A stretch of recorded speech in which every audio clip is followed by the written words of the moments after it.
Assalamualaikum warahmatullahi wabarakatuh. Saya Faisal. Eh, Pada bagian ini kita akan coba demo bagaimana implementasi dari sintaks otomasi data.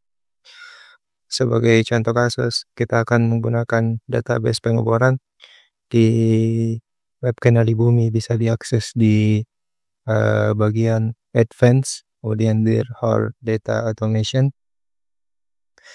Eh, pada pada contoh kasus ini kita akan menggunakan database pengeboran. Mungkin pada bagian ini kita tidak akan banyak berbicara teknis dari kode atau sintaks dari program. Maksud saya sesimpel copy and paste kodenya, kita sudah bisa menjalankan programnya. Lagi pula saya rasa sebagai seorang geologis, main fokus kita bukan di situ. Jadi kita hanya butuh tools ini untuk membantu pekerjaan utama kita. Sebagai brief review dari sintaks, hal yang perlu kita perhatikan di sini ada import, seperti biasa kita import library. Hal yang perlu diperhatikan adalah di mana folder daily data kita sebagai container atau home base untuk data update yang kita input, sebagai penyimpanan untuk data harian yang kita input. Kemudian database-nya di mana pastinya di local host kita, di local storage kita. Selanjutnya pemantauan sistem file dengan, saya rasa tidak ada yang perlu diubah di sini. Kemudian fungsi pemrosesan data, ini salah satu bagian utama dari hal yang perlu kita perhatikan, di mana kita menaruh struktur data kita, struktur database kita. Ini bisa disesuaikan dengan format database yang kita miliki. Kemudian ya, saya rasa sintaks Python cukup readable untuk dipahami apa maksudnya. Selanjutnya open Flask, ini untuk visualisasi kita. Jadi modul ini juga kita membuat sebuah dashboard visualisasi, mungkin kurang layak disebut sebagai dashboard, di mana main fokus atau tujuan utama dari modul ini bukan dari sisi visualisasinya. Setidaknya kita tahu, kita bisa memantau secara otomatis dari data yang kita miliki. Ini struktur HTML yang kita gunakan. Kemudian ada bagaimana menjalankan ini sebagai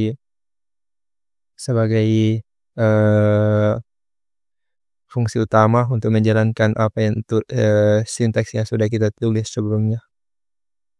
Oke,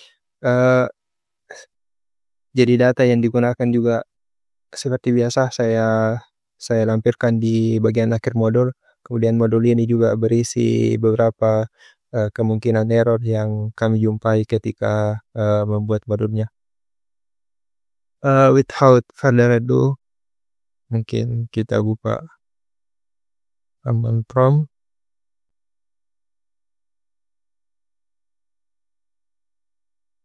Ya,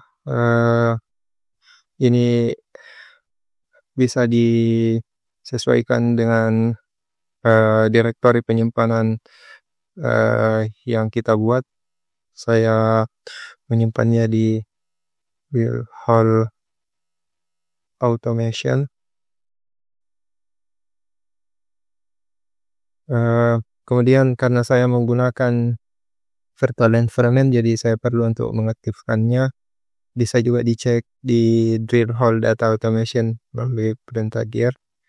Teman-teman bisa melihat apa saja direktori yang Anda gunakan. Kemudian di mana library yang dibutuhkan untuk modul ini diinstal. Karena saya menggunakan virtual environment, jadi saya harus melakukannya.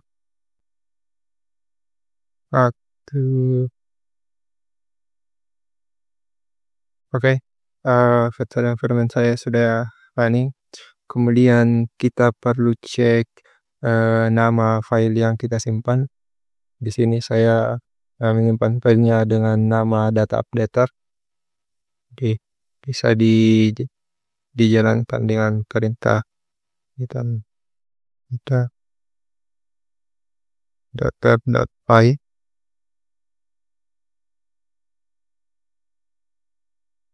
Kita tunggu untuk, nah kita bisa lihat dashboardnya di ya. Jadi sini ada total 21 drill hole, average-nya 0,92. Mungkin agak kurang representatif ya untuk datanya karena eh, kita tidak melakukan cleaning data juga untuk eh, tutorial ini. Em, Hal yang perlu dicek juga hal yang dipastikan tadi. Jadi hal utama yang perlu ada dalam proyek ini yaitu daily data, folder daily data atau folder untuk menyimpan data dari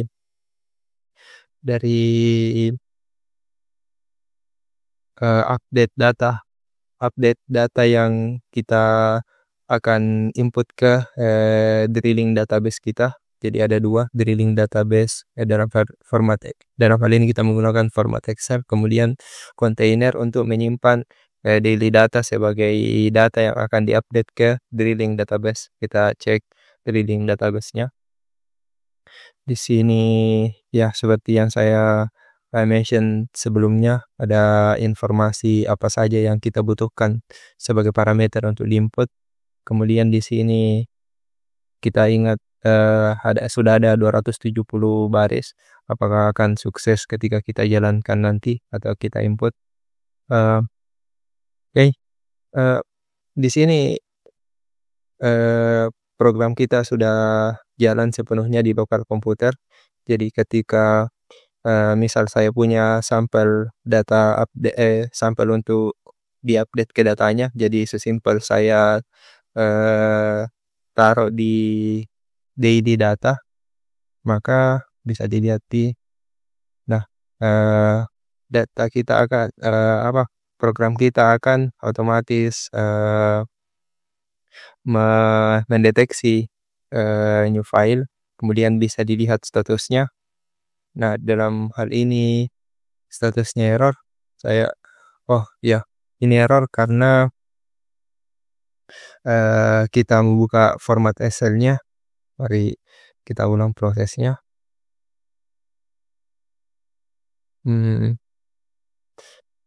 Kita kembalikan ke daily data. Kemudian kita lihat apakah tadi peras kesandarannya. Kemudian new file detected. Kemudian statusnya successfully. Bisa juga kita konfirmasi di sini. Nah, dia total real hole-nya menjadi 22.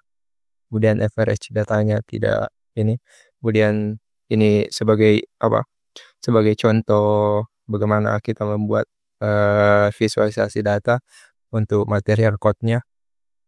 Karena ini bukan tujuan utama dari modulnya, jadi kita tidak akan fokus di situ.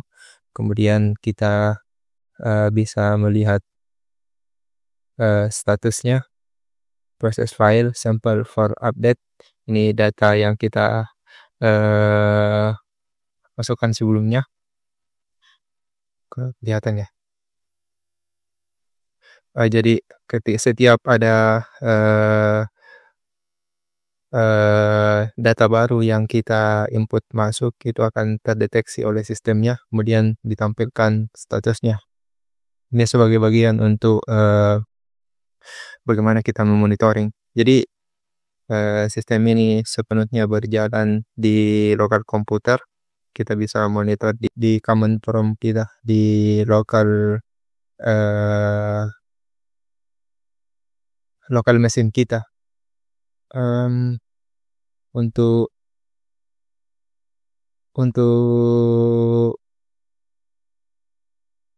memastikan lagi bisa kita cek tadi ada 270 baris. Nah, ini data yang baru yang input. Oke, saya rasa eh, ini demo dari dari visualisasi data data otomasi bagaimana membuat eh, otomasi sistem otomasi untuk penginputan database. Saya rasa ini akan cukup membantu jika terutama ketika kita bekerja di remote area yang jaringannya terbatas. eh saya rasa cukup. Semoga bermanfaat dan membawa kebaikan. Subhanallahu bihamdik, sallallahu la ilaha illa anta, astaghfiruka wa atubu ilaik.